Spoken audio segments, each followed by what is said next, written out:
comprobado que esta noche ellos, si pudieron, se transforma en un formato diferente, y habrán también ya comprobado que un documental producido por el profesor Luis Togores, profesor de Historia Contemporánea en la Universidad San Pablo, ha dado, digamos, el pistoletazo de salida a este programa sobre el legado de Franco, que nos parece una reflexión necesaria, interesante y oportuna que puede hacer la sociedad española en torno a este documental y que podemos hacer nosotros con ustedes, aportándoles algunas consideraciones realistas, en positivo y, en la medida en que podamos, clarificadoras de una etapa de la historia de España que, sin duda alguna, con sus luces y sus sombras, merece la pena ser estudiada con una mínima objetividad, cosa que, por lo que parece, nuestros legisladores y una parte de la sociedad española todavía no está interesada o dispuesta a hacer. Con este preámbulo les presento a nuestros contertulios de hoy, y empezando por Armando de Miguel, que tiene poca presentación porque ya es bien conocido de todos ustedes. Absolutamente impresentable. Es impresentable y está impresentado. Don Rafael Alvira, que también nos ha acompañado ya en varias ocasiones y que es un lujo y un honor tenerle aquí también de nuevo. Y, por supuesto, don Luis Togores, que es el padre de este documental. Padre putativo. El padre putativo, con perdón, de este documental, que me gustaría que de alguna manera glosaras. Bueno, fue un proyecto que me encargaron. Yo ya había hecho algunos documentales sobre historia contemporánea de España, y cuando me lo pidieron, lo que planteé realmente era un documental del año 59 al año 75, porque siempre cuando se habla de franquismo se habla de la guerra civil, la época de vinculación a la Segunda Guerra Mundial, y parece que el franquismo acaba pues cuando desaparece Serrano Suñer, poco más o menos, ¿no? Y el franquismo duró mucho tiempo, ¿no? Entonces la idea era contar esa España que quizá tiene mucha menos gracia, tiene mucha menos brillantez, esa época, la España de Franco, pues que era del desarrollismo, la de las suecas, la de se construye el talgo, los hospitales, las presas y aquellas cosas que es verdad que tienen mucho aparentemente menos vigor y menos fuerza que lo que siempre vemos, que es del año 36 al año 45, 47, pero que probablemente es la España que realmente vivimos, porque la España del primer franquismo desapareció con la derrota de los alemanes y los italianos en la Segunda Guerra Mundial, pero nos quedó esa otra España, que, bueno, una España sobre todo de cosas materiales, pues eso, la televisión, las autopistas, los paradores de turismo, Fraga por allí inaugurando cosas. Bueno, era un poco contar eso que casi nadie conoce, ¿no? Es verdad que una aproximación a ese trozo de la historia de España es muy diferente, hecha por quien hoy tiene 25 años, que por algunos de nosotros que estamos ya en los 60 prácticamente, y que hemos vivido el tardofranquismo de forma casi terminal, ¿no? Es decir, yo recuerdo cuando muere Franco, yo tengo 18 años, es decir, que ni tuve ninguna relación con el franquismo, ni tuve ningún cargo, ni tuve ninguna, ni siquiera una afinidad mínima ideológica o sentimental al régimen de Franco. Es más, cuando yo tenía 18 años estaba más bien en la oposición a lo que podía representar el franquismo en ese momento, y especialmente en Navarra. Y yo creo que los cuatro que estamos aquí somos personas que podemos, con gran desapasionamiento, acercarnos a esa parte de la historia de España, ¿no? Yo entiendo que es verdad que te acercas de forma diferente si tienes 25 años o si tienes 70, pero también es verdad que vale la pena que los que hoy tienen 25 años y que escuchan muchas cosas sobre esa época, que al final es la época en la que han vivido sus padres, en la que han vivido sus abuelos, vale la pena que la conozcan con una cierta objetividad, ¿no? Y ese es un poco también el propósito que tenemos planteando hoy este programa en torno a tu legado de Franco, a tu documental, ¿no? Rafael, ¿dónde estabas tú cuando muere Franco? ¿Qué vinculación? ¿Has tenido alguna vinculación con el régimen franquista? No, políticamente no he tenido nunca actividad, ni antes ni después, y tampoco nadie de mi familia. Yo, cuando muere Franco, estaba en Madrid y era profesor de la Universidad Complutense. Enseñaba en la facultad que entonces se llamaba de Filosofía y Letras. Y sí, viví directamente la preparación política, porque cuando ya se preveía, Franco estaba deteriorado de salud, que iba a morir en pocos años, como así fue, pues empezaron a mover muchos hilos políticos, muy bien estructurados, la mayor parte desde fuera de España, porque en España tampoco se podía. Y yo luego pude, en algunas ocasiones, incluso de manera muy directa, conocer personas que movieron esos hilos y mucho dinero para que el paso de la época de Franco a la siguiente pues fuera en la línea que ellos preferían. Entonces, fueron años interesantes, los años inmediatamente anteriores a su muerte y los inmediatamente siguientes, que los viví mucho como joven profesor de la Complutense. Amando, ¿tú qué relación tuviste con el régimen? Mucha. Estuve en la cárcel por un delito de opinión. Estuve a punto de ser jefe nacional del SEU y dije que no. Es decir, que no quise ser jefe nacional del SEU. Estaba en el SEU en ese momento. Y después estuve en una línea crítica con los del periódico Madrid. Tampoco estuve en ningún partido político. Aunque cuando estuve en la cárcel el juez insistía en que yo era miembro del partido. ¿En qué año estuviste en la cárcel, Amando? En el 71.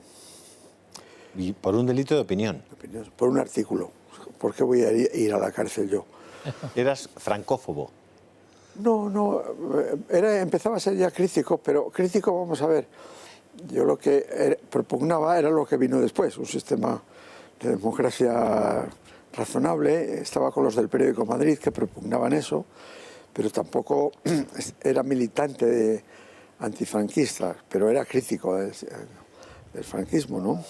Identificadas estas relaciones, no relaciones con el régimen, ya saben ustedes que a partir de ahora van a escuchar opinar sobre el franquismo a personas que no se llevaron una peseta del franquismo, que no recibieron un favor del franquismo, es más, recibieron alguna colleja, y que nos asomamos a esa etapa de la historia de España con una perspectiva bastante de una cierta objetividad, o que podemos garantizarles. Más que objetividad, porque somos, como decía Unamuno, somos sujetos, no objetos. Por lo tanto, todo es subjetivo, ¿no? Pero bueno, fuera de este juego de palabras, el franquismo tiene una particularidad respecto a otros episodios de la vida contemporánea. Y es que es muy difícil ser ecuánime, pero no dentro de España, en todo el mundo. La guerra civil, por ejemplo, dividió al mundo occidental en dos bandos, se puede decir casi irreconciliables, cuando era un asunto menor. En cambio, la Segunda Guerra Mundial no planteó en la vida intelectual tantas polémicas. La guerra civil española y después el franquismo planteó muchas polémicas. ¿Por qué creéis, Rafa, Luis, Amando, por qué creéis que la sociedad española todavía no es capaz de mirar con desapasionamiento el régimen franquista? Como siempre, hay dos niveles al menos. Uno es el nivel personal, las historias de cada uno, que, como aquí hemos hablado otras veces, hay de todo, porque tanto en un lado como en otro hubo gente mejor y otra menos buena. Y luego ya lo que habría que hacer es un estudio sociológico de los porcentajes, pero eso no viene a cuento ahora.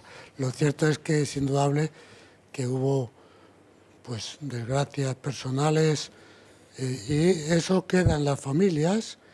Y es muy difícil porque además el español es apasionado y tiene tendencia a ser radical y eso marca mucho.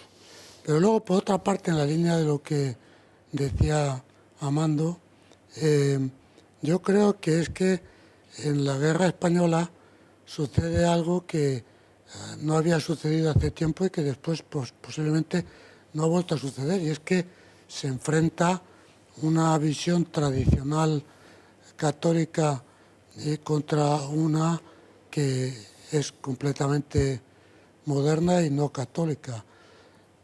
Eso no se puede traducir individualmente. Hubo católicos en el lado republicano y no católicos en el lado de Franco, pero como proyectos generales fue eso, y mucha gente entre otros, por ejemplo, mi padre, que nunca fue político y que no entró en política y que no era para nada antimonárquico, pero intelectualmente era republicano y se sentía republicano, y sin embargo era católico y no pudo resistir la situación tan tremenda de unos señores que se dedicaban a matar curas, monjas y frailes y a quemar iglesias. No se sabe por qué, porque seguro que había algún fraile que se había portado mal, porque somos humanos, pero en conjunto se dedicaban a hacer el bien a los pobres y a los desvalidos, ¿no? Es que aquello fue una cosa muy, muy gorda, ¿no? Que ahora se intenta olvidar. Pero, perdona, la quema de iglesias, que es una cosa que en otros países europeos no acaban de entender. ¿Por qué quemamos las iglesias? Se hizo a principios de mayo de 1931. Sí, sí. Al mismo tiempo, en muchas ciudades españolas, varias ciudades españolas, y no hubo ningún responsable, ni nadie acusó a nadie, ni nadie fue procesado por quemar iglesias. Iglesias, conventos y a veces bibliotecas y, desde luego, obras de arte. Bueno, todo eso a menos de un mes de la República. Y luego, durante la República, pues continuó una ola anticlerical. Yo creo que eso fue fundamental para el levantamiento de Franco. Aunque Franco al principio me da la impresión de que no supo muy bien qué es lo que estaba haciendo. La prueba es que el manifiesto, que esto se conoce mal, pero conviene recordarlo, el manifiesto que firma Franco el 17 de julio de 1936, termina con este eslogan: libertad, igualdad, fraternidad. Porque realmente la cultura política de Franco era muy escasa. Y entonces a él le sonaba bien esto de la Revolución Francesa. Claro, no sabía dónde se metía, ¿no? Y luego fue evolucionando. Lo habéis dicho con esto del vídeo. Duró cerca de 40 años y, claro, los primeros 20 son muy diferentes a los otros 20. Eso fue el pragmatismo de Franco. A diferencia de otros como Perón, como Oliveira, como otros dictadores y en fin, líderes autoritarios que hubo en el mundo en los años 30 y 40, él fue evolucionando. Oliveira, por ejemplo, aquí nuestro vecino, no admitió la Coca-Cola nunca. Es increíble. ¿Os imagináis a Franco no admitiendo la Coca-Cola? Es impresionante. La repartieron en el instituto, cuando yo era alumno del instituto. Quiero decir que era muy pragmático en eso, decir, ¿cómo la Coca-Cola? O los americanos. Franco abrazó a Eisenhower y había abrazado a Hitler. Creo que no hay otra persona. Eso sí que se Tú eres decía. historiador. Sí. ¿Hay alguna otra persona que haya abrazado a Hitler y a Eisenhower? Hay una foto muy curiosa que es cuando Muñoz Grande, siendo ministro del Ejército, va a firmar los primeros convenios con los americanos. Era bastante cabezón. Entonces, sabes que cuando vas a Estados Unidos tienes que firmar un papel diciendo que no has luchado contra Estados Unidos. Él dijo, pues si yo no puedo, si he luchado con las tropas de la Wehrmacht, aunque sea... Incluso te llegan a preguntar si tienes la intención de atentar contra el presidente de los Estados Unidos. Y entonces, ya te digo, bajó allí y dijo, bueno, pues yo soy un criminal de guerra. Es que tenía la cruz de hierro. Sí, sí, y entonces Iniesta, que era el general Iniesta, que era el traductor, bueno, pues como Muñoz Grande no hablaba inglés, cambió totalmente el texto, ¿no?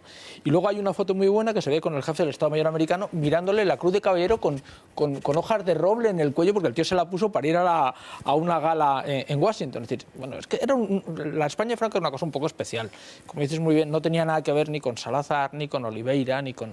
Te acordarás, Armando, que eso de la Coca-Cola en los años 72, 73, se decía eso de que España era una, grande y libre.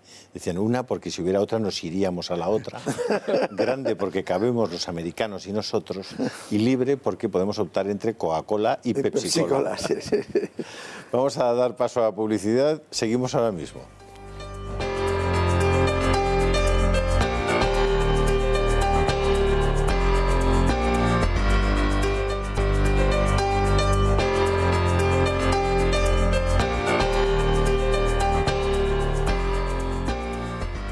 Nos hemos quedado con esa España una, grande y libre y con una sonrisa, pero la pregunta estaba formulada. Luis. Bueno, yo creo que los chicos jóvenes, los que tienen ahora 20 y tantos años, yo creo que no tienen verdaderamente una opinión formada sobre Franco. Yo creo que tienen unos cuantos tópicos, no conocen casi nada del franquismo, quizá algo de la primera parte, como decía Armando, de esa época, la más oscura, la más visual, ¿no?, por la televisión y tal.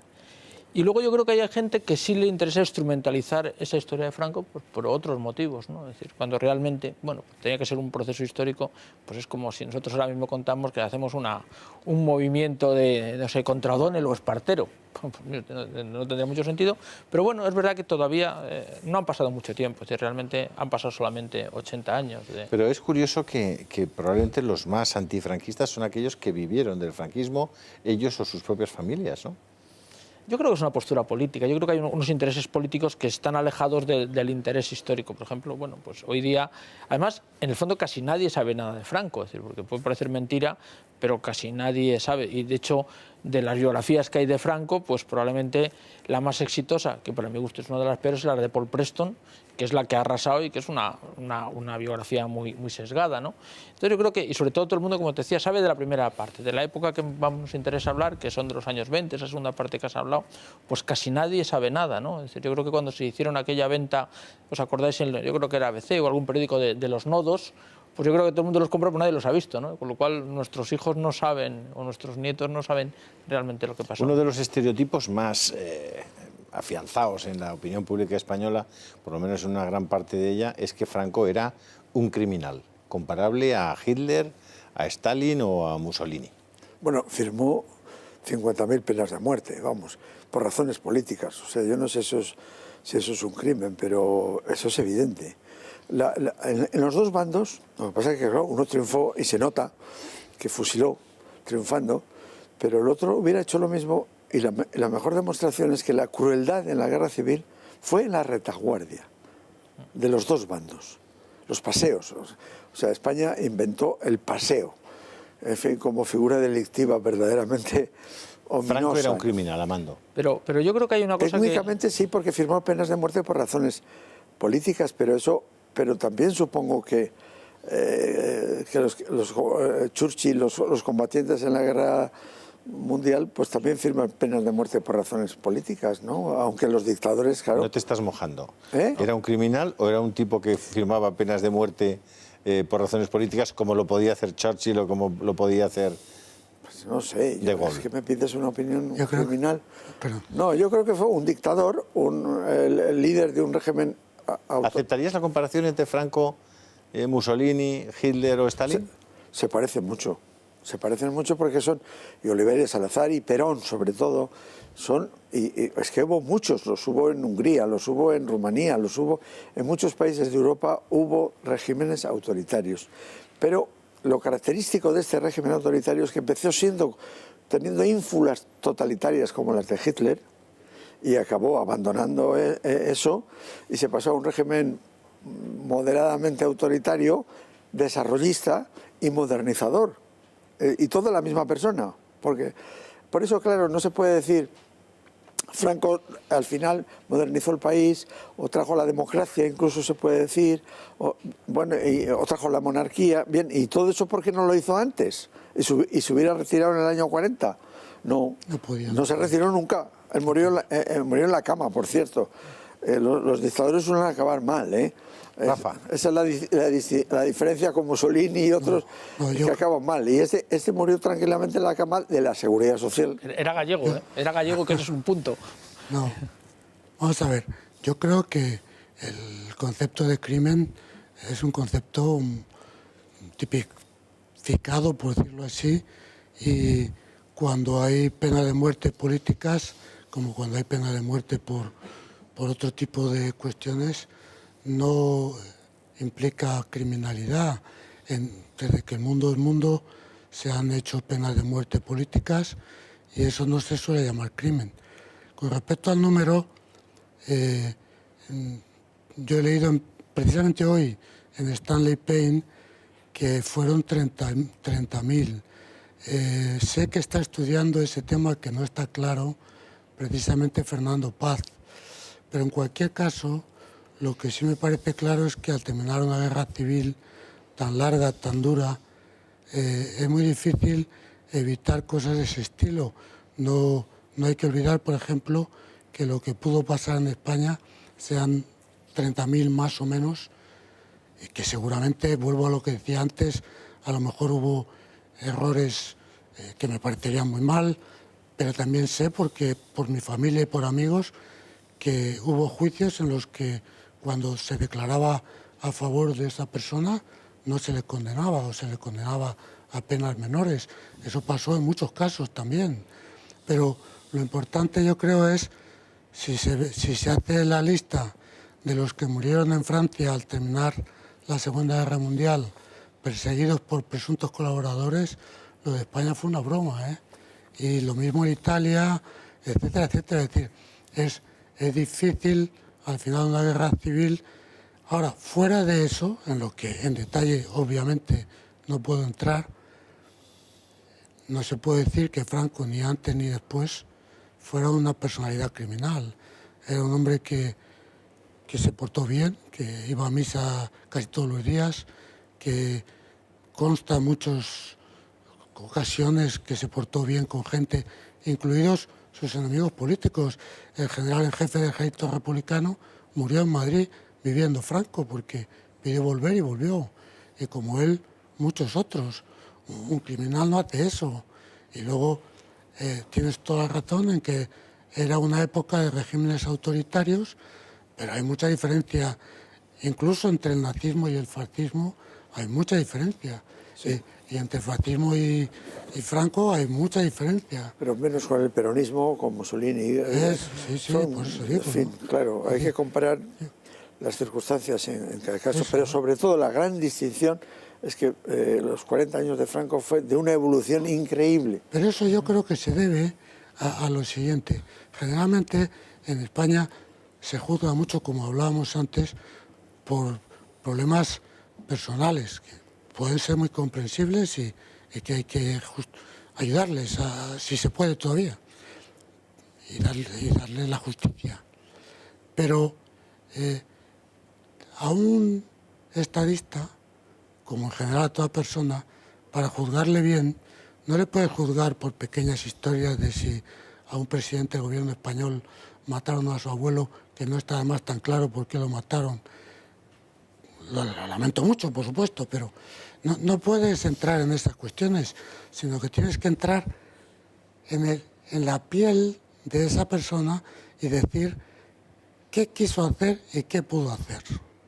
Y en ese sentido yo creo que se han hecho muchas críticas de Franco, incluso por buenos historiadores, que son externas, porque han juzgado desde criterios, por ejemplo, tópicos, como que Franco no era demócrata, o que Franco era muy católico e impuso algo del catolicismo.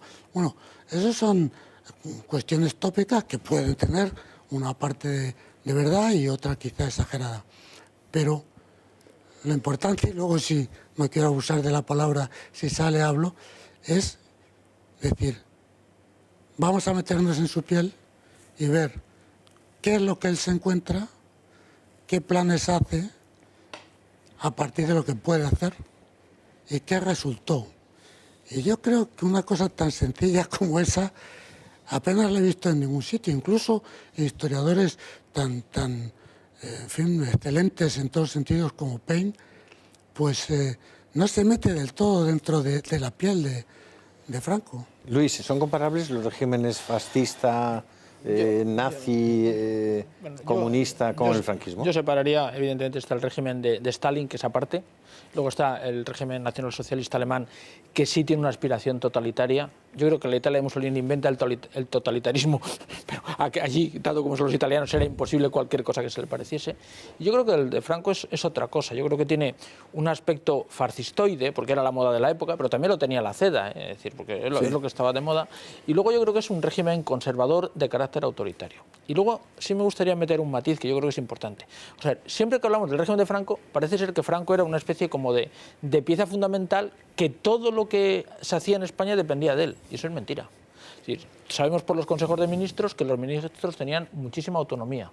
Franco se metía, aunque parezca mentira, esa es la famosa frase aquella que le dice uno de sus ministros: haga usted lo que yo, no se mete usted en política. Entonces, realmente, la España de Franco la construimos por lo menos la mitad de los españoles. Es decir, que cuando se habla, se centraliza todo en que Franco, mire usted, no, vamos a ver, seamos serios. Esa España era una España donde una gran parte de los españoles contribuyeron a que fuese como fue, unos combatiendo en el Ejército Nacional y ganando la guerra, y otros integrándose en el Partido Único y luego en la administración, etcétera, etcétera, componiendo las familias del régimen. Entonces, realmente, cuando siempre se focaliza el régimen de Franco, bueno, tendría uno que mirar a su casa y decir, vamos a ver, de mis abuelos, ¿cuáles son exactamente tan corresponsables como Franco de la España que construyeron para mal o para bien? Esa España, que por cierto es, para mí, es un hilo perfectamente continuado por la España de Juan Carlos. Es decir, es que ahí, cuando uno lo ve con proyección histórica, pues cambian muchas cosas, pero otras son permanentemente igual. Pues todo el sistema sanitario, el sistema de carreteras, toda la construcción de un mundo económico en torno al turismo, pues viene desde los planes de estabilización del 57. Y hay un poco ese tópico, del 59, perdón, y además es el año que yo nazco. Entonces, y viene todo... Eso se estabilizaba. Por eso, porque llegué yo. Sí. Tal. Y entonces, bueno, pues hay un poco ese tópico, ¿no? Siempre hablamos de Franco. Bueno, yo hablaría de los españoles de la época de Franco. Es decir, de todos. Sí, tienes razón en eso, porque vamos a ver, esa inmensa transformación se suele psicologizar. Dicen, no, es que Franco cambió de mentalidad. No, los españoles cambiaron de mentalidad. Y Franco, que era muy listo, dice, un momento, que aquí ya no podemos jugar a un Estado totalitario, de partido único, sino que empezó a dejar las familias monárquicas y católicas, y con ese juego de familias esto ya iba pasando por una pseudodemocracia o cuasi democracia, trajo la figura del sucesor del rey. Sí, pero siempre puso como condición de que le sucedería cuando él muriera. Eso es lo que le hace autoritario. Si tú eres, ¿no? Yo siempre digo, vamos, déjame terminar este argumento, porque el error que se comete en el franquismo, a mi modo de ver, en los libros o artículos sobre el franquismo, es creer que la República fue un régimen democrático perfecto, pleno, como Inglaterra, como Estados Unidos, y no es verdad. La República fue un verdadero desastre, empezando por eso de la quema de las iglesias en mayo del 31, y después que murieron, no me acuerdo, vamos, la de la cifra, pero se mató a mucha gente. La Revolución de Asturias, se mató a mucha gente por razones políticas. El tongo de los resultados electorales que acaba de ser publicado. Con una violencia terrible. Era un desastre. Bien, es verdad que también tuvo, ¿cómo diría yo?, intuiciones, lo que pasa es que no le dio tiempo. Vino la crisis mundial y eso fue, en fin, la mala suerte de la República. Pero hubo ideas políticas verdaderamente extraordinarias. Por ejemplo, lo de los regalíos, lo del trasvase Tajo Segura, lo de ese tipo de cosas, que los paradores nacionales, yo qué sé. Entonces, esas ideas Franco las adaptó enseguida y no parecieron de la República.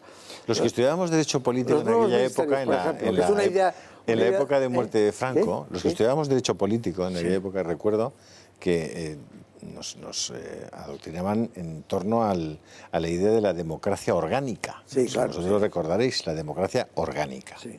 Y nos explicaban qué era aquello la democracia orgánica y cómo eran los sistemas de representación. Y aquello parecía tener bastante sentido.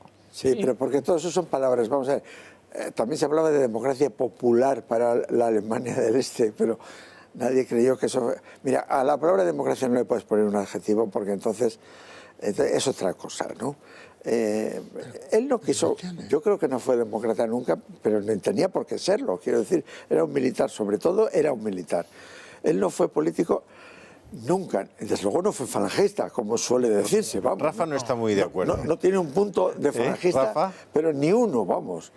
Lo que pasa es que fue muy listo y dice, sí, la falange esta puede incordiar, pues me declaro jefe de la falange y se ha acabado. Y ya está, se puso la boina roja, la camisa azul y ala. No estás muy de acuerdo. Yo vuelvo, tengo matices, yo vuelvo a lo que decía antes. Si te quieren meter dentro de su piel, lo primero que hay que decir es algo que sirve no solo para él, sino para cualquier otro gobernante, que es que como humano que es, pues tiene aciertos y menos aciertos. Eso ya luego hay que medir cuántos, pero... y luego también que en política hay que estar readaptándose continuamente, es decir, que a un político le dices, ¿por qué decía usted esto el año 40 y no lo dice el 60? Bueno, han cambiado las circunstancias. Lo que yo creo que él no cambió, y eso es una cosa que me resulta admirable, es sus principios fundamentales. Él se adaptó como buen político porque las circunstancias iban cambiando. Pero, ¿cuál es, yo creo, su trayectoria? Él es un militar que, como está muy bien demostrado, es el último que se apunta a la revolución contra el golpe de Estado, porque querían que fuera un golpe de Estado contra la República para poner orden, porque aquello... Bueno, aquí en España hemos vivido estos años pasados un auténtico chiste. Es decir, que las Cortes españolas declararan ilegal el golpe de Estado de Franco, eso es para llorar de risa. Porque, y sobre todo que eso lo ha hecho la izquierda, que está harta de dar golpes sin ningún tipo de problemas. La legitimidad está por encima de la legalidad. Cuando en un país no se puede vivir, pues hay que dar un golpe, obviamente. Entonces, ¿qué pasa? Franco es el último que se apunta porque quiere, a ser posible, mantener a la República, y fue un fiel servidor de la República. De pronto se da cuenta que esto ya no se puede más. Entonces yo creo que él hace la guerra con todos los demás. Por cierto, que ahora Franco parece Schwarzenegger. Vamos, Schwarzenegger es una niña pequeñita, todavía sin fuerza, a su lado, porque parece ser que la guerra civil la ganó él solo con esas 17 ametralladoras. O sea, como si...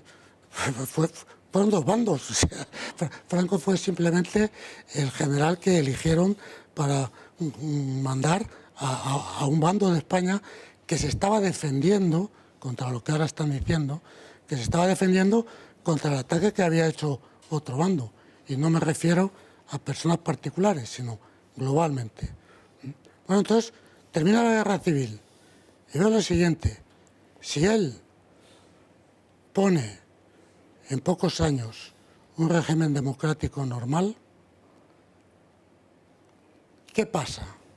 Es decir, pues que no solamente vuelven los problemas de la República, porque había pasado demasiado poco tiempo, sino que además eran añadidos por todos los odios de los 3 años de guerra civil. Es decir, cuando tú tienes 3 años de una guerra civil lamentablemente tan dura y tan desafortunada, tú después necesitas una dictadura que dure una generación, porque si no viene la posible venganza, tanto de una parte. Basta ver cómo el señor Zapatero, 70 años después de acabar la guerra civil, empieza a sacar asuntos de la guerra civil y ya el país se puso en efervescencia otra vez. Pero bueno, ¿qué querían? ¿Que hiciera eso Franco 20 años después de acabar la guerra? Con todo mi respeto, que se lo tengo profundamente por don Juan, habían expulsado a su padre y además está bien documentado quién lo expulsó, porque está documentado. Se negó a unos planes que le ofreció la masonería nacional y entonces le dijeron: usted acabará fuera, y así acabó. Entonces, ¿qué quiere? ¿Que su hijo, unos pocos años después de acabar la guerra civil, va a ser el que arregle España? ¿Que haya unas elecciones libres, democráticas, y ya no haya ningún problema en España? O sea, Franco hace una cosa que todavía, a mi juicio, yo estoy simplemente buscando la lógica de su actuación, nada más. No gano nada con lo que estoy diciendo, más bien sé muy bien que pierdo, porque los que hoy día están de moda dicen unas cosas inimaginables. Bueno, pero la lógica suya es: si dejo también el poder, por decirlo así, oficialmente al Grupo Nacional, nos encontramos con una dictadura de mitad de España contra otra mitad. Es mucho mejor que haya un chivo expiatorio. Él no solamente es un general que consigue lo que pocos generales han conseguido, que es tener un ejército excelente, pero no golpista. Y cuando muere, no da golpe. No solo consigue eso, que fue mucho, sino que consigue ser el chivo expiatorio sobre el que la izquierda, que lo único que sabe hacer espiritualmente es oponerse. Ese es el gran problema de la izquierda. Porque si la izquierda fuera justicia, yo soy de izquierda. Pero lo que hacen es contra. Todo el tiempo que está el Zapatero en el poder, y está en el poder, es hablar contra el PP. Pero si usted está en el poder, hable de lo suyo. Bueno, La izquierda está contra Franco, la falange pura está contra Franco, los tradicionalistas puros están contra Franco, incluso llega un momento en que la Asociación Católica de Propagandistas en parte también lo está, y no digamos ya nada a partir del Concilio Vaticano II, en que una parte no pequeña de los obispos también está. Él es el pararrayos, es el malo de la película, es el chivo expiatorio, que ahora permite, por ejemplo, que la gente no esté diciendo media España se peleó con otra. Nadie dice eso, lo que dice es tuvimos un dictador tremendo 40 años, como si hubiera sido Schwarzenegger. Bueno, pero resulta que este señor dice lo siguiente, y termino. Problemas que tiene España. 1, las tensiones tremendas. Pues tengo que congelar la política a una generación. Lo que él quiere es congelar la política para que se vayan los odios. Luego viene Zapatero a estropearlo. 2, España tiene que saber lo que es. Porque la izquierda española, otro de los problemas que tiene, repito, la izquierda justiciera, soy de izquierdas, pero otro de los problemas que tiene la izquierda es que no tiene una idea clara de lo que es España. Entonces, Franco, ¿qué dice? Aquí no ha habido más España que la patria española tradicional católica. Pues no tiene otra opción si quiere reconstruir España que echar mano de esto. ¿Por qué no hay otra España? Y porque la democracia, como es un régimen político que no es identitario, porque libertad, igualdad y fraternidad no bastan para dar identidad a ninguna sociedad. Y ese es el gran problema que tenemos ahora, porque tenemos democracia, pero no tenemos identidad.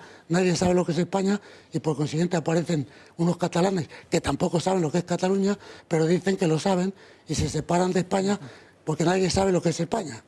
Bueno, y no quiero entrar en eso porque ya eso es un chiste ya a la N potencia, ¿no?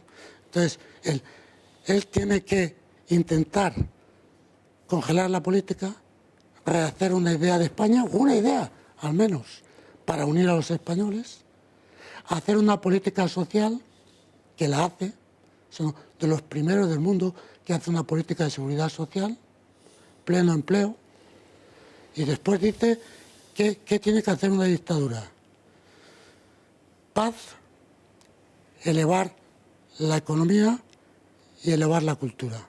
Esas son las 3 dimensiones que, si se logran, justifican una dictadura.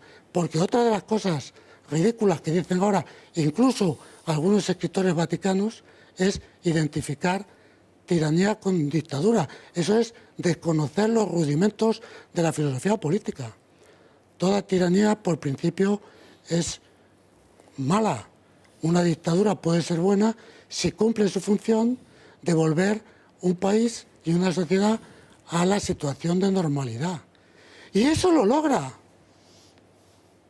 Lo logra. Bueno, yo creo que es una visión bastante amplia del asunto y muy metida en el pellejo del personaje. Pero claro. Pero has empezado ya y has atisbado ya el tema central nuestro, que es el legado de Franco. Y bueno, evidentemente la seguridad social es uno de los grandes legados y uno de los pioneros legados de Franco. Obviamente hay otros muchos. Podemos hablar de todo el tema sanitario, podemos hablar de todo el tema de los pantanos, podemos hablar... Yo creo que la gran infraestructura, la base del edificio donde hoy afortunadamente vivimos, y que ya te digo, lo han construido varias generaciones de españoles, es decir, la generación de mi padre, de mi abuelo, y ahora le toca a nuestros hijos, yo creo, para mí fundamental es la seguridad social, que bueno, ahora está de capa caída porque casi no nos queda dinero ahorrado, pero todo eso sabes que lo construyó un ministro falangista, José Antonio Girón, siguiendo un sistema que había empezado ya con la dictadura de Primo de Rivera y que además le había ocurrido a un conservador que era Bismarck. Es decir, ese sistema, todo ese Maura. sistema... Maura. Sí, Aquí, no, pero aquí Maura. Sí, Maura, sí, la y época, antes Bismarck. Sí, y se crea y él es el que realmente lo desarrolla. Luego desarrollamos el sistema sanitario de hospitales, que muchas de ellas, bueno, a mí me llama mucho la atención porque la gente Hoy día les veo con los nombres nuevos, pero no con los nombres antiguos. Nosotros que somos más mayores nos acordamos los dobles nombres, ¿no? El Francisco Franco, luego Gregorio Marañón y cosas por el estilo, ¿no? Luego yo creo que otro tema importante... Sí, porque estamos desarticulando y estamos quitando todas las placas que pueden recordar el más mínimo vestigio de la época franquista. Y resulta que no quitamos los edificios, que son mucho más grandes que las placas, ¿no? Y tampoco quitamos los pantanos, que, por cierto... Ni tampoco el que empezó la guerra civil, que fue el señor Largo Caballero, que está casi al lado de donde estaba Franco, que no quería empezar la guerra Pero civil. que tiene mucha gracia, Rafa. De los múltiples chistes actuales. Claro, que tiene mucha gracia, Rafa, que se están empeñando a partir de la ley de memoria histórica en quitar del espacio público, hacer desaparecer todo lo que pueda recordar que hubo una época en España donde había un tipo que se llamaba Franco y tal. Y están dejando todo lo verdaderamente franquista, lo fuertemente franquista, lo importantemente franquista de aquella época, ¿no? Pero hay que ver también los costes. Vamos a ver, es evidente que la seguridad social en un minuto en España fundamentalmente empezó con Franco y no con Felipe González. Ese error de la opinión hay aunque que a él le combatirlo. duela.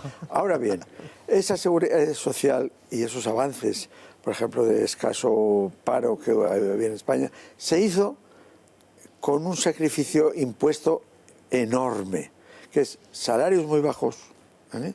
Y ahorro forzoso. Y eso no nos damos cuenta, pero el INI, pues aquí hubo desarrollo industrial sin ayuda exterior, no lo hizo ningún país del mundo.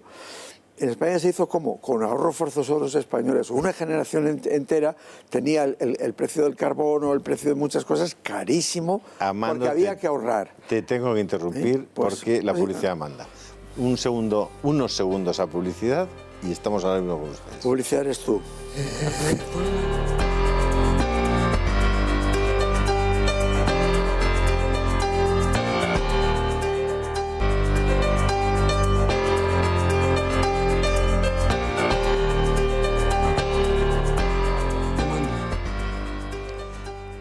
Como hemos interrumpido a Amando de Miguel, lo justo y razonable es devolverle la palabra a Amando. Bueno, pero creo que en esto podríamos estar de acuerdo, que lo que realmente cambió en esos 40 años fue el pueblo español.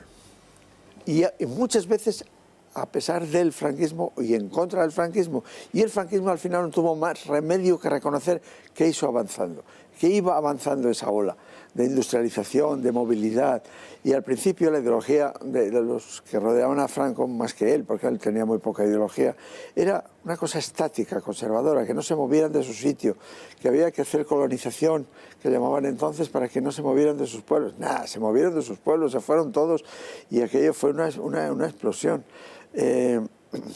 Voy a contar una pequeña anécdota. Antes de morir Franco, en el 74, yo publiqué un libro que se llamó Sociología del franquismo.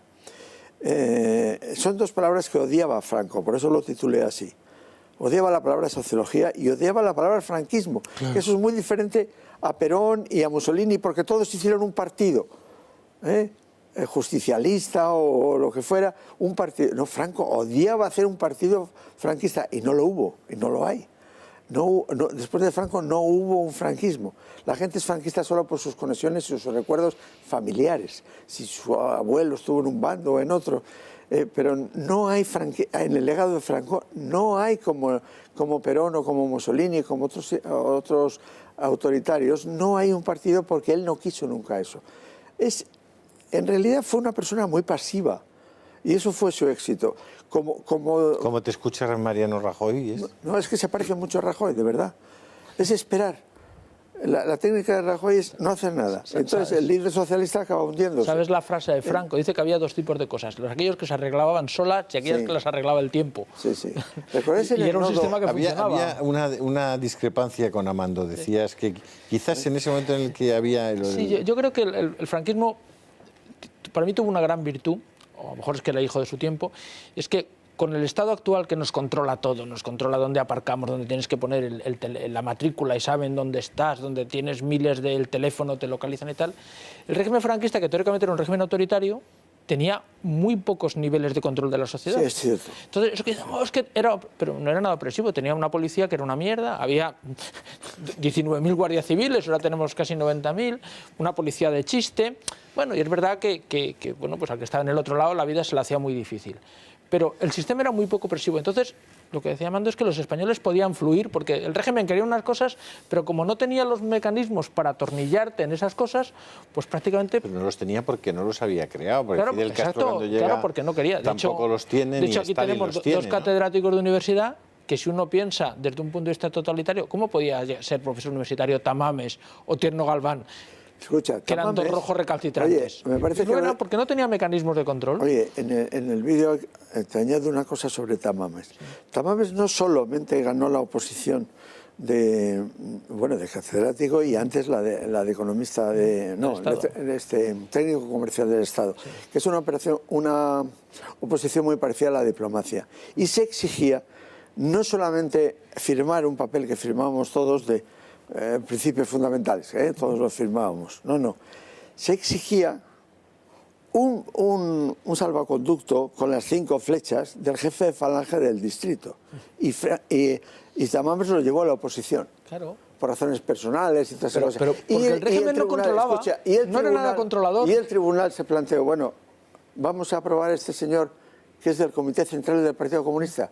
Y el presidente del tribunal dijo, pero no consta. Eso era el franquismo. Eso era el franquismo. Un régimen totalitario lo hubiera fusilado. Sí. Pero... aprovechando que estaba haciendo la oposición, ya que estaba allí. Cuando Franco muere, España es la 8ª potencia industrial del mundo.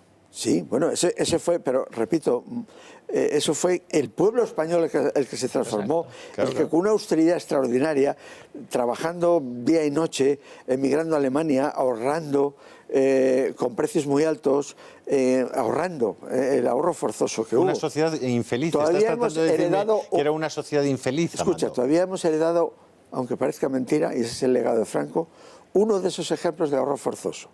La paga de verano y la paga de Navidad. Eso es un mecanismo de ahorro forzoso. En lugar de darte lo que te corresponde todos los meses, la empresa se queda con ese dinero y te la regala eso sin intereses en julio y en diciembre. Eso lo inventó Franco como mecanismo de ahorro forzoso. Hubo otros insisto, muchos. Armando, ¿entonces era una sociedad infeliz? ¿Cómo? ¿Era esa una sociedad infeliz? Es que el término felicidad es individual, no lo puedes aplicar a una sociedad. Yo creo que pues habría unos más desgraciados y otros más felices. ¿Una sociedad de bienestar? No, pero al final sí, era una sociedad de bienestar. Al final no cabe la menor duda, ¿no? Lo que pasa es que yo creo que era un bienestar diferente. Porque tú que yo somos de la misma generación. Mi padre era militar, clase media, y yo estudié en un buen colegio, estudié en el Colegio del Pilar, compañero y pupitre de Luis Guindos, y yo fui toda mi vida con rodilleras y coderas al colegio. Y yo no me sentía absolutamente, me acuerdo con las chirucas, pero todos los niños llevábamos rodilleras y coderas. Nos parecía normal, porque a los 3 días, y mi madre no me compraba otros pantalones, iba a la zapatería y me ponía. Entonces, es verdad que el concepto de felicidad que teníamos era mucho menos material. Es decir, la felicidad... Yo era un niño muy feliz, pero es que no me planteaba que tener rodilleras me frustrase. Bueno, era otra concepción quizá de la sociedad. No, que vuelvo a decir lo que antes he apuntado, y es que lo más de destacar en un gobernante en general es que sea fiel a unos principios claros y que luego sepa adaptarse. Es decir, que al principio, después de acabar la guerra, España era un país agrícola, así se decía en todos los libros. Entonces era normal que Franco procurara reforzar la agricultura, pero él mismo creó el INI hizo cosas interesantes. Todas las infraestructuras que hizo Franco para el desarrollo industrial, nadie había hecho en la historia de España tantas infraestructuras, y eso no era para dejarlo ahí tirado, era para preparar un desarrollo industrial. Entonces, otra cosa es que luego él, como hombre prudente que era, no dejara, a lo mejor yo no conozco los datos, pero venir en masas a las ciudades, porque también quería evitar el chabolismo. De hecho, Franco construye casas para montones de gente que vivía en chabolas. Hemos visto todas las transformaciones en ese aspecto, lo hemos vivido.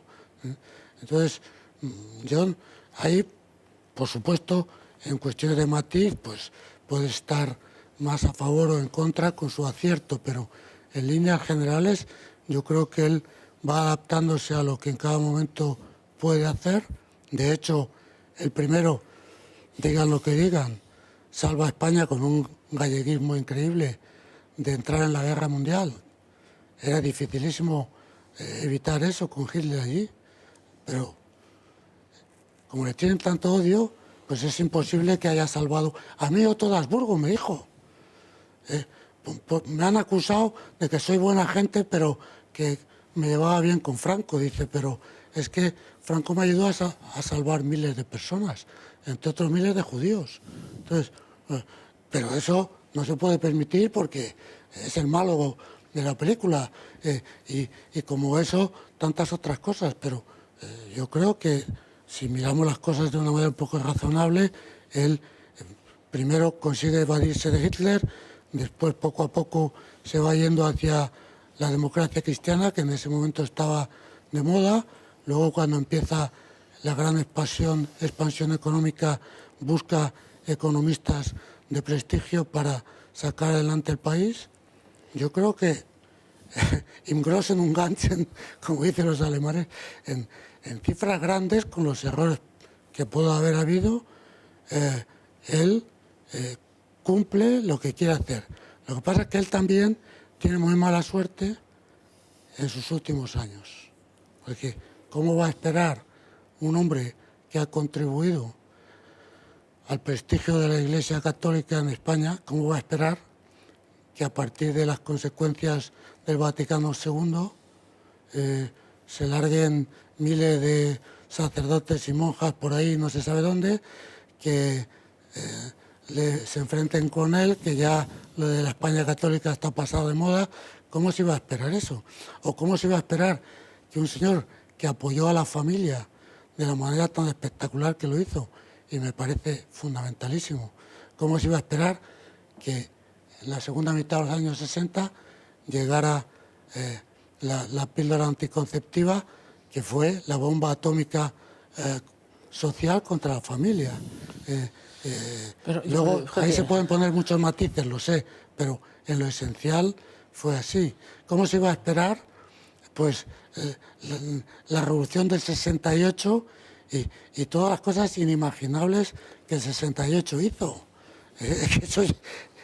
No se pueden juntar tantas cosas adversas, de tal manera que el éxito de la transición, el día que se miren las cosas desde lejos, y repito, tengo amigos de izquierda, de derecha y de centro, y gente maltratada por un lado y por otro, pero el día que se miren las cosas con distancia, hacer una transición que incluso sus enemigos han reconocido que fue modélica, después de todo lo que pasó a partir del final de los 60, eso no era nada fácil. Eso era muy difícil. Pero vamos a ver, yo creo que Franco era mucho más pragmático.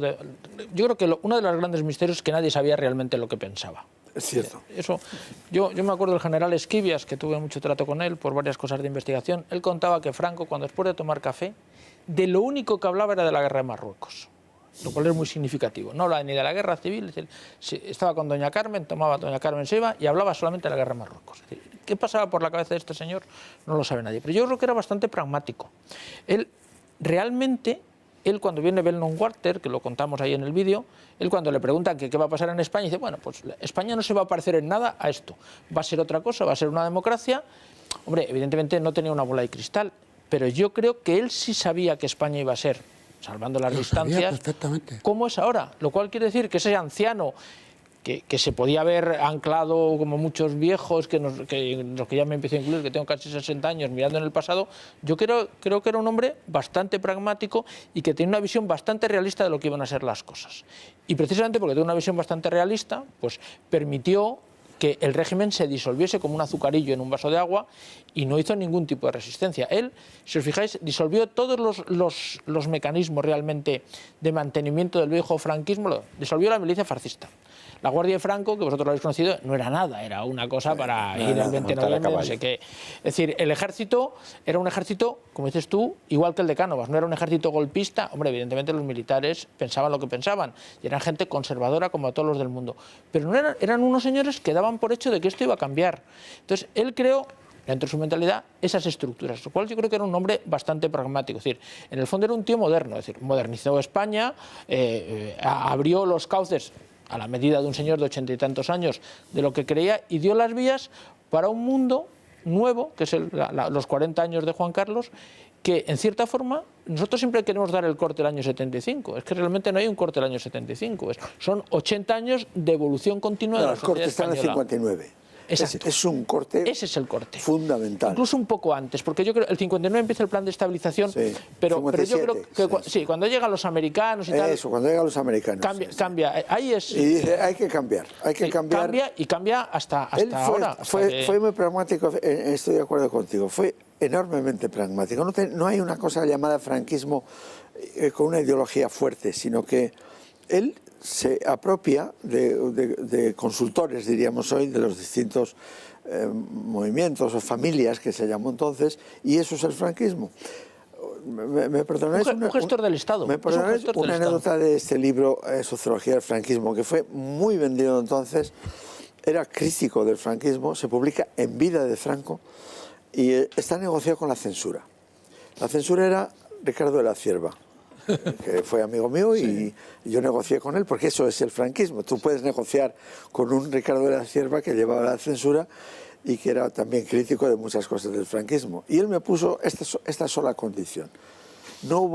El libro no se censuró, pero me quitó el capítulo sobre Franco.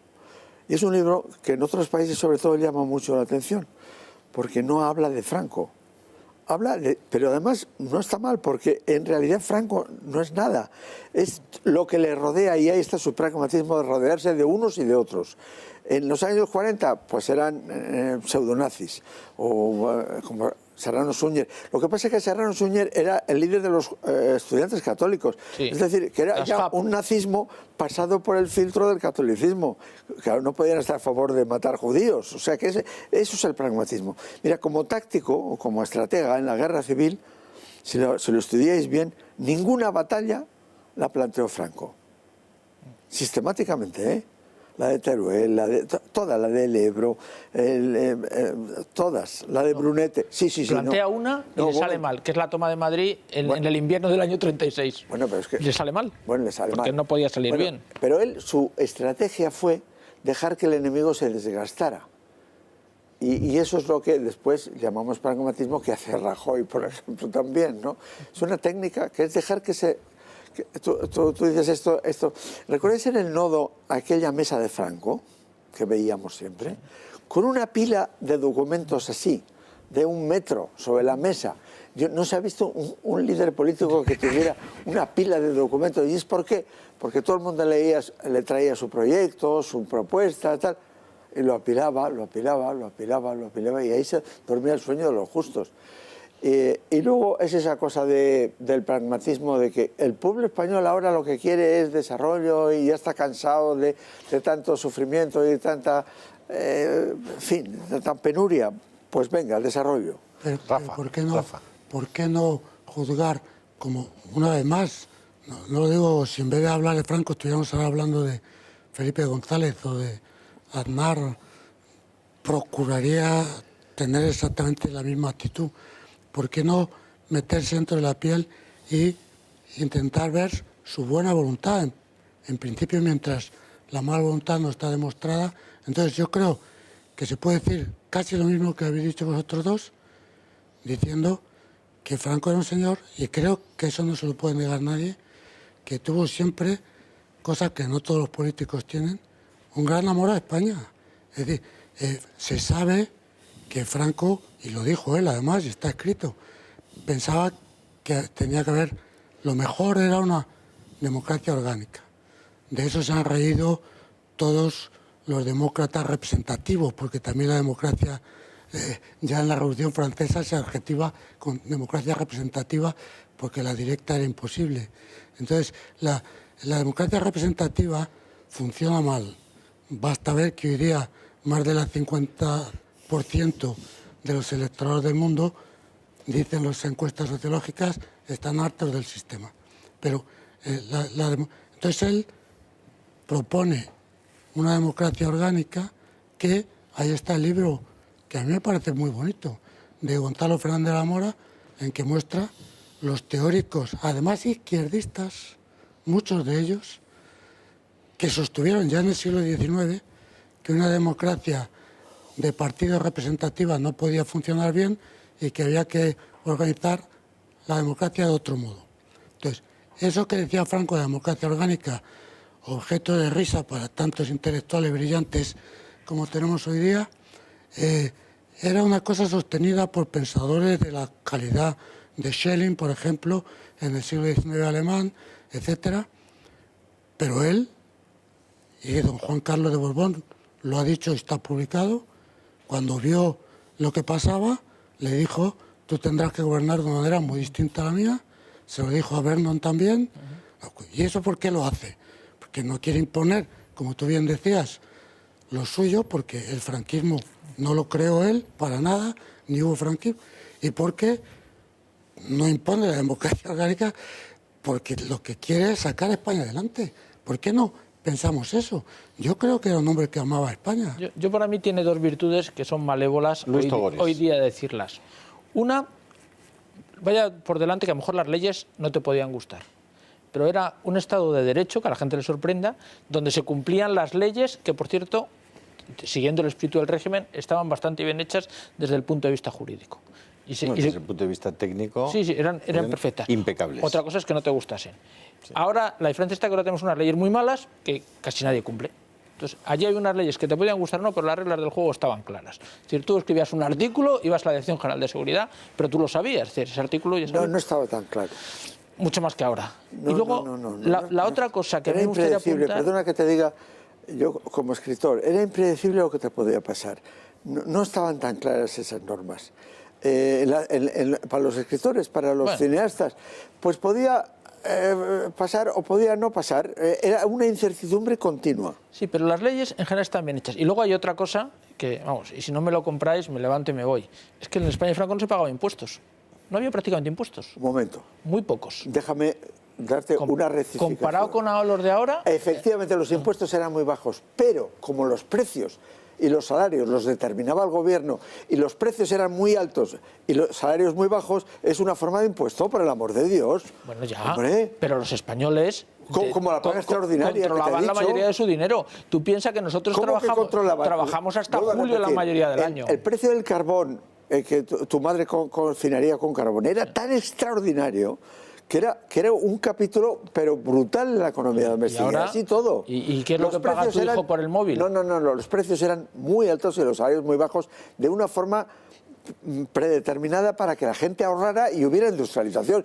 ¿Cómo se explica la industrialización? Sí, pero los españoles el dinero que tenían, lo tenían. Y no que no lo tenían. Vuelvo a repetir, pero no te he dicho el dato de que había una paga el 18 de julio, que quería decir que la empresa te retenía 6 meses. Pero al final pero te lo daba luego el dinero. Sí, pero sin intereses. Bueno, bien. Vale. Es un ahorro. Es un ahorro forzoso. Bien, pero te daba el tenemos, dinero. Que conste. La gente cree, ay, qué bien, me da la paga de verano. Afortunadamente. Oiga, no le da la paga. Bueno, a ti como empresario, ¿qué te voy a contar? Claro. Cada vez que llega, ¿verdad? Claro, el empresario. La mayor parte de las empresas hoy lo que eligen es dividirlo entre 12 y se ha terminado, porque la punta de tesorería a la que te obliga el tener que dar una paga en julio o en diciembre hace que sea imposible. Pero había muchos mecanismos de ahorro forzoso, pero muchos. Claro. Y fundamentalmente porque los salarios y los precios los determinaba el gobierno. Eran precios políticos, que todavía tenemos eso, Sí. Que el precio de la electricidad, el precio del agua, el precio del parking, el precio de la ITV, tal. Hay miles de precios. Pero comparar la presión fiscal, Amando. No. Estrictamente presión fiscal. Sí. O sea, hablemos de presión fiscal. No, es que no puede haber estrictamente presión fiscal, por una razón. Claro, no puede haberla, pero como no puede haberlo en el tema de cuánto pagas hoy por alquilar un piso y cuánto pagabas entonces, que encima te mantenían el precio por ley No, te lo mantenían durante 30 ¿pero años. ¿por qué había unos impuestos bajos? Porque no había una cosa llamada agencia tributaria, porque el Estado no tenía fuerza para controlar eso. Y por eso prefería cosas indirectas como estas. Y porque no había casi, si tú comparas la administración que tenía el Estado español, los funcionarios y tal, era una cantidad ridícula. Claro. Luego no pagábamos impuestos porque el Estado no se lo gastaba en chorradas. Y comparar el IT de entonces, que era el impuesto de transmisión. Por ejemplo, como tú sabes, hasta el año 59, el precio de las divisas, del dólar, era distinto según lo determinaba el gobierno. 60 pesetas el dólar. No, a partir de entonces, eso fue una revolución. Cuidado, que se fue también a 170. No, pero fue una revolución porque el dólar valía ya del 59 lo mismo para todos, 60 pesetas. Pero hasta entonces valía una cosa pues potestativa, para unos eran 40 y para otros 120, porque esa era la forma de ahorro forzoso. Vamos a ver, todo el que tenga mis años y un poco menos, reconocerá que vivíamos de forma muy apretada en los años 40 y 50. Era una España, lo que se decía de las rodilleras. Gracias a eso hubo industrialización, porque se apretó el cinturón obligatoriamente. Probablemente porque además la vista sobre esas épocas es muy diferente de los 40 a los 50 que a partir de los 60. Hombre, claro. En el 59 cambia radicalmente. Efectivamente. Una observación y un matiz. Una, que es un hecho incontrovertible que tú has referido ahora, y es que el aparato del Estado en época de Franco era muy endeble, ridículo comparado con lo que hay ahora. Estamos hablando de un Estado autoritario, que no tiene aparato. Esa es justo lo que te iba a decir, que cómo pueden decir que era una cosa tan totalitaria cuando era un... Ahí... La totalitaria no fue nunca. Por eso digo... Autoritaria, autoritaria sí, claro que sí, autoritaria sí, pero lo de totalitario es que es ridículo. Pero la otra cosa, yo no sé bien eso que tú has dicho, de manera que acepto lo que dices. Y además yo viví un poco, pues que fueron años un poco difíciles, pero también, como matiz, la sociedad española de esa época no es la misma que la de ahora. Ahora, no, me refiero... Por ejemplo, yo he estado en países, no voy a decir cuáles, porque donde las mujeres preferirían que a los maridos les retuvieran dinero porque se lo gastan en la taberna. Pero claro, entonces, en aquella época en España, la sociedad española no tiene el nivel de ahora. Si le daban 2 pagas extraordinarias, le controlaban mejor el gasto. O sea, hay un... pero eso no es economía de mercado. Bueno, las pagas extraordinarias no son economía de mercado. Pero claro, pero la economía de mercado no es una virtud en sí misma. Pero responden a un tipo de sociedad... Es bastante virtuosa comparado con cualquier otra. Quizás los mecanismos de redistribución... Mis serias dudas, Ah, sí. Bueno, a lo mejor tú porque eres Soros, pero yo que soy un pobre profesor no lo tengo lo mismo. Y yo soy un pobre profesor jubilado. O sea que imagínate. Lo mío es una puñalada de pícaro. Vamos a ver, pobres somos los 4 y profesores 3. ¿De acuerdo? ¿Qué decías, Rafa?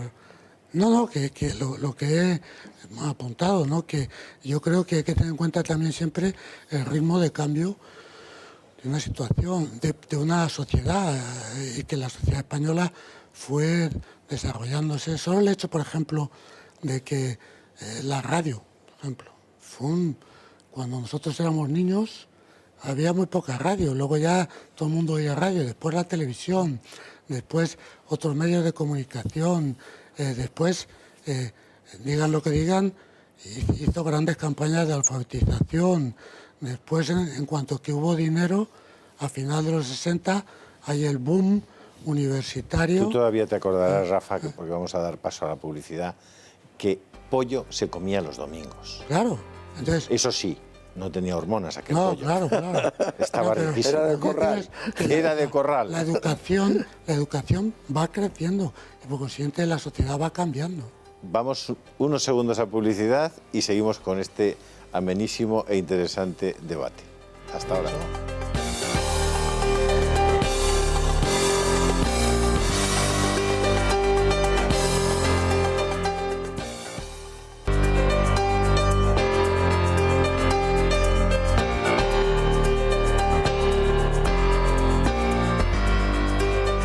Al brillar un relámpago nacemos y aún dura su fulgor cuando morimos. Esto nos quedan 20 minutos de programa.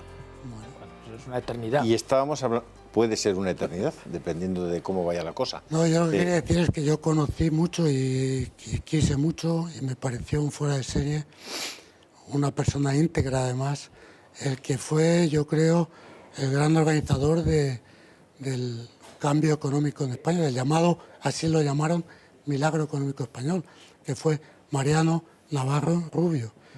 Y él, le hablé muchas veces con él, yo era, claro, un chaval, pero en cuanto que España empieza a despegar económicamente, su primera preocupación es igualdad de oportunidades, fondo de igualdad de oportunidades, todo tipo de medidas sociales. Era un hombre inmensamente preocupado por el bien social de la sociedad española. Yo ahí te doy mi testimonio personal. Pamplona, nazco en el 57, mis padres tenían muy pocos recursos económicos, yo estudié siempre con una beca en el Colegio de los Maristas, siempre tuve también la oportunidad de ir a la universidad, y todo mi entorno, todo el entorno en Pamplona en ese momento, de gente realmente sencilla, todos pudimos estudiar, todos acabaron arquitectos, ingenieros, médicos, abogados, incluso hasta algún periodista, pero esos no necesitaban estudiar, simplemente pasaban por la facultad. Tú sabes que esa es la gran maldición del franquismo, porque creó esa posibilidad y luego se ha creado la tradición de que todo el mundo quiere ser universitario, en un país que no necesita tantos universitarios como tiene. Y eso es un problema, porque entonces las universidades laborales, que sabéis que también se construyeron en el franquismo, desaparecen, y nuestro problema actual es un desequilibrio. Pero no solo la universidad, Luis, te hablo también de los propios colegios. Es decir, había colegios privados, sí, pero la gente y que existían las becas para que la gente pudiera ir al instituto público, pudiera ir al colegio privado, pudiera... Pero eso era una realidad, esa es la realidad que yo viví. Sí, vale, pues estoy hablando de un chico que tenía 18 años en el 75, ¿no? Que es verdad, perdón. No, casi vale mi testimonio. Yo también estudié siempre con becas, con una particularidad que recordaréis, que entonces el tener una beca implicaba tener por lo menos notable. Eso era así, y porque ahora si no te la quitaban. Se puede tener beca suspendiendo el curso o repitiendo el curso. Bueno, la degeneración por ese lado ha sido... Pero era lógico, era mucho más razonable aquello. Claro, porque ahora la beca se ha transformado en un derecho, cosa que yo, no estoy de acuerdo. La beca es un privilegio y que hay que merecerlo. Evidente. En una sociedad, digamos, de mérito. Salvo que sea ese rejón, que se trata simplemente de una dádiva. Pero no, eso es verdad, ¿eh? Eso hay que respecto a lo que tú decías, yo creo que en eso es la sociedad española, una parte naturalmente, la verdaderamente culpable y no Franco. Él creó el ambiente. Pero te digo porque lo viví. Era yo muy joven, pero lo viví. Franco, lo habéis dicho antes y yo también sé, por personas que lo sabían en directo, dejaba una enorme autonomía a los cargos que nombraban ministros, etcétera. Porque él era consciente de las cosas que no sabía. Había cosas que sabía, y pues, como todo ser humano. Entonces, yo creo que eso fue culpa del hidalguismo español. Ahora que podemos estudiar, estudiamos lo máximo. Mi padre redactó, junto con alguna otra persona, la primera ley que se hizo en España de estudios profesionales e intentó apoyar eso lo más posible. Pero naturalmente el hidalgo español no le lleves tú a los estudios profesionales. En Alemania las 2/3 partes de los estudiantes por lo menos hacían estudios profesionales maravillosos. En España tenían que ir a la universidad. Y luego yo estaba de joven profesor en la Complutense y vi cómo se aprovechó la situación para meter cada vez más profesores universitarios y que metieran alumnos y profesores, engordaron aquello de una manera... Pero eso Franco no tenía nada que ver con eso. Pero impulsó mucho la educación pública, Luis. Sí, yo creo que sí. Hombre, eso era algo que siempre... ¿Era socialista Franco o qué? Vamos a ver, yo creo que la palabra le hubiese dado una vuelta. Pero socialista no, por favor. No. Socializante. Socialista no. Pero como Perón era a mí socialista me parece un término despectivo y si a mí me lo demás yo me sentiría ofendido. Sí. Pero yo creo que sí era... Vamos a llamarle socializante. Era un hombre con conciencia social. Como Perón. Sí, y socializante paternalista. Porque yo lo que sí tenía una sensación de, bueno, soy un padre mayor. Sí, un padre que tiene muchos hijos, sí, unos más listos y otros menos listos. Y no tiene por qué ser negativo la connotación. Autoritario es el padre de una familia cuando le dice al hijo vuelve a las tal. Hombre, claro. Porque aplica su autoridad. Sí, si eres un tío de los que condenó a muerte ETA por los juicios, pues claro, esto puede resultar... Lo de paternalista sonará a coña, pero yo creo que para un alto porcentaje de los españoles sí era un régimen paternalista. Yo todavía me acuerdo, porque yo tenía cuando muere Franco, tengo 16 años, os acordaréis de las colas enormes de gente llorando a moco tendido. Bueno, y los recibimientos en Barcelona, don Luis. Claro. Los recibimientos en Barcelona, me dicen, en Cataluña. Eso, claro, eso lo he visto con vosotros. No, es que nadie era franquista. Digo, pues vaya, pues todos aquí, pero además llorando a moco tendido. A mí lo que me asombra, por ese régimen paternalista. Lo que me asombra no es que hubiera franquistas, que era lógico que los hubiera. Lo que me asombra es que hubiera muchos antifranquistas después de muerto Franco. O sea que perfectamente callados durante la época de Franco, gozando a veces de muchos privilegios, pero eso sí, muere Franco y ya son antifranquistas de toda la vida. Unos años después. Conozco muchos casos. Unos años después. Son verdaderamente escandalosos. Y conozco también otro caso muy español, que es el antifranquista universitario señorito, porque su padre es director general o un alto cargo en el franquismo. Y no quiero dar nombres, pero se puede dar muchos nombres. Están en la mente. Es fantástico. Sí. Claro, como yo venía de una familia humilde, pues hombre, eso me llamaba mucho la atención. Le digo, hombre, yo soy crítico del franquismo y tengo que andar con cuidado, pero hay muchos que pueden hacer antifranquismo dentro del Partido Comunista, por ejemplo, abiertamente como socialistas, porque no van a ir a la cárcel nunca. Porque sus tu padre papás, es director general de seguridad. No, hombre, de seguridad no, pero hombre, lo que director general. Quizás estás diciendo también que es complicado justificar que uno pueda ser comunista y antifranquista al mismo tiempo por la misma razón. Sí, claro. ¿No, Rafa? En realidad, Franco lo que siempre odió y combatió fue el comunismo. Sí, claro. Las otras cosas, bueno, en fin. Bueno, pero es que el comunismo estaba matando en Rusia a 10 millones de personas. 10 millones de personas. Profundamente el y no comunismo. con penas de muerte firmadas y después de una guerra. También se puede decir al revés. Sino la verdadera oposición que crímenes. hubo al franquismo fue la de los comunistas. ¿Para qué nos vamos a engañar? Los otros eran... Bueno, una oposición. Claro. La prueba es que murió en la cama. Claro, o sea, vaya una oposición que dejaron morir al dictador. Sí. Los dictadores son defenestrados. No, este no fue defenestrado. Y los comunistas sí, hasta el final, fueron la verdadera oposición. Todo el mundo lo recuerda. Los otros partidos... ¿Se puede ser antifranquista y comunista por la misma razón? Por supuesto, pero Franco, en ese sentido... lo que es un milagro es que todavía pueda haber alguien que en las actuales circunstancias del mundo hable como nosotros pretendemos hablar, que es procurando ser, dentro de que nunca se puede ser totalmente imparcial, pero procurando ser justos. Pero porque Franco se opone al comunismo y el comunismo tuvo mucho poder y todavía lo tienen en medios intelectuales. Franco no se lleva bien con la Internacional Socialista, que tiene mucho poder. Franco tuvo la mala suerte de que durante la Guerra Civil cae en sus manos, por casualidad, el archivo de la masonería española y se entera de cosas asombrosas que ahora están publicadas, de cómo la política española ha estado condicionada desde lugares ocultos por mucho tiempo. Sí, pero perdona, él también quiso ser masón y no le dejaron. Pues no está claro, ¿eh? Sí, está claro. Su padre fue masón y su hermano Ramón fue masón. Sí, pero él no. Y él no, pero porque no le dejaron. Ahí estás equivocado. Y te voy a hacer una oferta. Pues, el general más joven de Europa...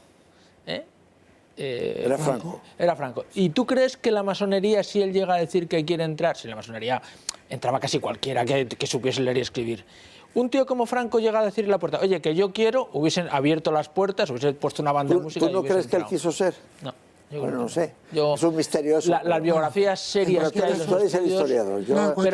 Pero aplica la lógica. Sí. Si llega a querer... Admito tu razonamiento. Hubiese sido masón. Es verdad. Hubiese sido masón. Otra cosa es que quisiese ser el Cabo Gómez. Pues el Cabo Gómez a lo mejor no lo aceptaban ser masón. A Franco...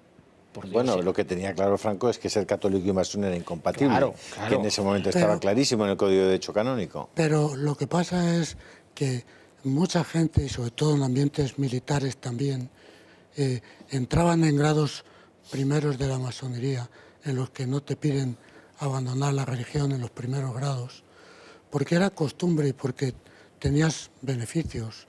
Puede ser, yo no lo sé, no tengo ni idea, que a lo mejor Franco, como joven oficial, como hacían otros muchos, hubiera intentado eso. Pero eso yo no lo sé, creo que tu razonamiento también es bueno, pero yo no me refería a eso, sino, una vez más, a lo que de hecho sucedió. Lo que de hecho sucedió es que él, después, cuando ve cómo han influido y de qué manera tremenda, sin que se sepa, pues se opone a la masonería. Y eso no lo ha hecho prácticamente ningún político en el siglo XX más que él. Si se tiene en cuenta que hoy día el poder de las logias en el mundo es fortísimo, pues se ve que Franco no puede tener muchas simpatías. Es decir, que eso es ahora sabes que ya, normal. Ya no se llama logias, sino que se llama Club Bilderberg. Vamos a ver, es que ahora lo que llamamos masones ahora tiene poco que ver con la masonería de los años 30. Eso ha cambiado y eso ha cambiado muchísimo. Pues el Club Bilderberg, la globalización, sí, esas cosas. Sí, eso ha cambiado radicalmente. Pasó su tiempo. Yo creo que Franco ahí, por lo que fuera, a lo mejor no es verdad lo que yo he dicho, no sé, yo no soy historiador. Sí, pero es una idea extendida. Una cosa es evidente que a él lo de la masonería con el comunismo lo unió además. Sí. Masón y comunista, que es bastante incompatible. El contubernio judeo-masónico. El contubernio judeo-masónico. Lo unió ahí en un tribunal especial que creó para eso, que a mí me parece que fue desafortunado eso. Porque vamos a ver, habláis del amor a España de Franco y un Claudio Sánchez Albornoz, eminente masón, ¿no creéis que amó a España hasta el final de sus días? Pero si fue masón, fue un masón de los primeros grados, espera, porque él se declaró católico y murió católico. Sí, pero masonazo. Bueno, pero ojo, insisto, es que está bien documentado y está publicado en libros recientes y en antiguos, que a partir de cierto grado tú tienes que abjurar explícitamente de la religión católica. Pues yo creo, no conozco el grado de don Claudio, pisar un crucifijo, pero yo creo que fue un nivel elevado y fue un furibundo español hasta el final de su vida. Claro que sí. Más español que don Claudio no hubo. Bueno, entonces yo vuelvo a lo que decíamos desde el primer momento, a la distinción entre el caso concreto, que hay que estudiar uno por uno, y el asunto de fondo. No sé exactamente qué pasó con don Claudio. Bueno, pues que era presidente de la República en el exilio, caramba. Espera, lo que sí sé, quiero decir... Pero era lógico que se llevase mal con Franco. Hombre, lógico, claro. Lo que sí sé es que no eran compatibles en ese puesto. Claro. Perdona, Rafa. Lo que sí sé es que él se declaró claramente católico, que murió como católico, sí, que además si fuera masón, pues muy bien quiero decir, en el sentido de que si fue así, pues fue así. Yo no puedo hacer nada. Pero un momento, pero también es verdad que igual que el jefe del ejército de la República, Vicente Rojo, pidió a Franco volver a Madrid y volvió, y murió en Madrid, Franco le invitó a don Claudio a volver a España.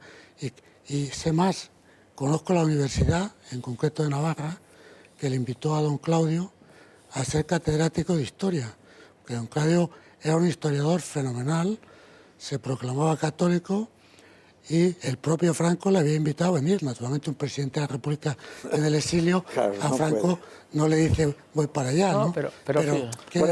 Pero pongamos el caso de Azaña, otro enemigo acérrimo de Franco. No se puede negar que tenía un enorme amor a España, ¿no? Y era gente muy honrada, la de todas. Hay un dato en la biografía de Azaña extraordinario. El 1 de abril del 39, él era presidente de la República y tenía un coche oficial, claro, de aquellos monumentales de los coches oficiales. El 1 de abril va a París y deposita el coche en la Embajada de España. Y le dicen, ustedes han ganado la guerra, aquí está mi coche. Oye, esos gestos ahora me parece que no se estilarían. Rafa, ¿qué pensaban Ortega y Gasset y Unamuno de Franco? Bueno, yo por lo que sé era distinto. Unamuno era un hombre muy vitalista y de pensamiento no socialista, porque el socialismo fue de su juventud, luego lo dejó, pero digamos iba un poco más en ese aire y entonces... Al principio estuvo con Franco, pero enseguida se enfrentó. Pero en cambio Ortega Ortega hizo propaganda a favor de Franco en Inglaterra durante la guerra civil, y Ortega volvió, y además lo que a lo mejor algunos no saben es que volvió a España, pero no retomó su cátedra de la Complutense porque él no quiso, porque tenía muchos amigos. ¿Pero cobró o no cobró el sueldo de cátedra? Ahora te digo, tenía muchos amigos internacionales que le tenían por un liberal, como lo era en un sentido, y hubiera quedado mal si hubiera quedado como un franquista, puesto que Franco ya le habían puesto muy mal nombre fuera de España. Pero él, a pesar de todo, volvió a España. Franco le ofreció la cátedra y él no la quiso, pero no sé si cobró o no. Yo creo que sí cobró. Pero una cosa, sé una cosa seguro, y es que su sucesor en la cátedra metafísica de la Complutense, don Ángel González Álvarez, claro. Esta historia me la contó Padre Ángel Luis González. el hijo de don Ángel González Álvarez, muy amigo mío, Fallecido recientemente, muy joven, que Franco, hasta que no cumplió 70 años y se jubiló Ortega, no permitió que esa cátedra saliera a oposición. Muy franquista esto. La cátedra metafísica de Ortega salía a oposición cuando Ortega cumplía la edad que le hubiera jubilado. Es como el 23 de Michael Jordan, ¿no? Fue retirado por los Bulls. Y Ortega, Pero Ortega no fue antifranquista. Ortega no es antifranquista, Ortega tampoco es un hombre... Yo ya haría un matiz. Era liberal. Tampoco era un hombre del régimen. Cuando ves la correspondencia entre Ortega y Marañón que escriben en Francia, ellos, yo tengo muy mala memoria, pero dicen algo así, dice, vamos a ver, entre la República y el Frente Popular, que es una cosa impresentable, vamos a ver, el franquismo es el mal menor. Eso es lo que dicen en su correspondencia. Sus hijos vienen a luchar a España con Franco. Vienen a luchar a España con Franco. Y algunos de ellos, lo que no sé si es, no me acuerdo bien si es el hijo de Ortega o el de Marañón, es un jerarca de Falange, pero de importante. Marañón. El de Marañón. Pero un cargo además importantísimo, es decir, no jefe de centuria, sino... Es decir, y ellos tienen una cierta reticencia, pero dicen, bueno, es que entre lo que había anterior y lo que hay Franco, pues Franco es la solución a los problemas de España, aunque no sería lo deseable. Pero vuelven aquí. Pues tiene un punto de humor, porque Marañón, que era un hombre orquesta en ese momento y que lo representaba casi todo en España, me contaba Alfonso Usía que un día en esas recepciones que hacía Franco los miércoles en el Pardo, estaba el caudillo en pie y había el jefe de protocolo que daba entrada a un grupo de gente que venían a presentarle sus respetos a su excelencia. Y en esto que presentan, pues a continuación hará entrada en la sala para saludar a su excelencia la Asociación de Amigos de los Castillos de España, y presidida por don Gregorio Marañón Moya. Estaba don Gregorio Marañón con 15 tipos detrás, cogía un papel y decía, excelencia, en los castillos de España que han sido piedra angular y tal. Decía, gracias, y se marchaba. A continuación hará su entrada la Cruz Roja Española, presidida por don Gregorio Marañón Moya. Estaba don Gregorio Marañón, pasaban 15 tipos detrás, saludaban al caudillo, la Cruz Roja de España que tantos y grandes servicios ha prestado. Gracias, se marchaba. A continuación hará su entrada la Real Academia Española de la Lengua, presidida por don Gregorio Marañón Moya. Y en esto estaba don Gregorio Marañón, y dice que Franco se le acercó y dijo, perdone Marañón, ¿usted en qué trabaja, Marañón? ¿Usted en qué trabaja? Era una gran persona, yo creo, yo no lo conocí, pero he oído hablar muy bien de Marañón, y curiosamente en la estación de metro de Gregorio Marañón está llena de frases de Marañón que son preciosas. Los españoles no saben quién era Gregorio Marañón. Era un tipo... El del metro, hombre. El metro. Eso es lo que saben los españoles. Bueno, tú ya sabes... Fíjate que ha habido personajes ilustres en aquellos años. Que huye de Entre España... otros 8 premios Nobel que hemos tenido, 7 de ellos de la Complutense. 7 de los 8. ¿Nobel que hemos tenido? ¿Qué premios Nobel hemos tenido? ¿Hemos tenido premios Nobel los españoles? Solo hemos tenido uno. El de medicina... de don Severo Ochoa. No, Severo Ochoa era norteamericano cuando le dan el premio Nobel.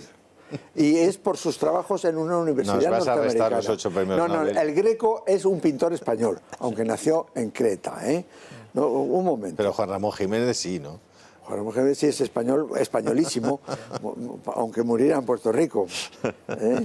¿Sabes que a Marañón, Nos queda un minuto de programa, así que hacemos un brevísimo resumen. al final, él sale de España porque le llevan 2 veces a las checas en Madrid para asesinarle. Y ya cuando le van a llevar a la tercera dice, tengo que huir.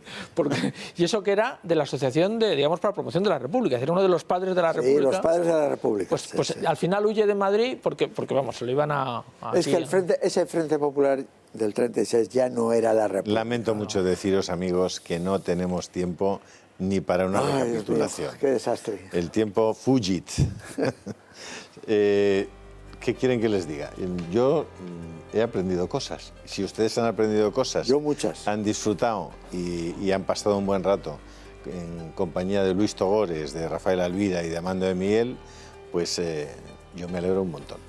Espero que podamos repetir un debate como este en breve, sobre temas también de interés y un poco para abrir los ojos a muchas personas que no pueden encontrar digamos, un debate tan sencillo y tan auténtico y tan desapasionado, intentando ser lo máximamente objetivos sobre una época de España que es padre de esta época en la que estamos viviendo, padre y madre, y que vale la pena saber que no todo aquello era un régimen de terror ni de... que pasaron muchas cosas, que los españoles hicieron muchas cosas en esa etapa, que muchas de ellas fueron muy buenas y muchas de las cosas buenas que hoy tenemos también proceden de eso que llamamos franquismo. Muchas gracias a todos ustedes y hasta la semana que viene, si Dios quiere. Muy bien.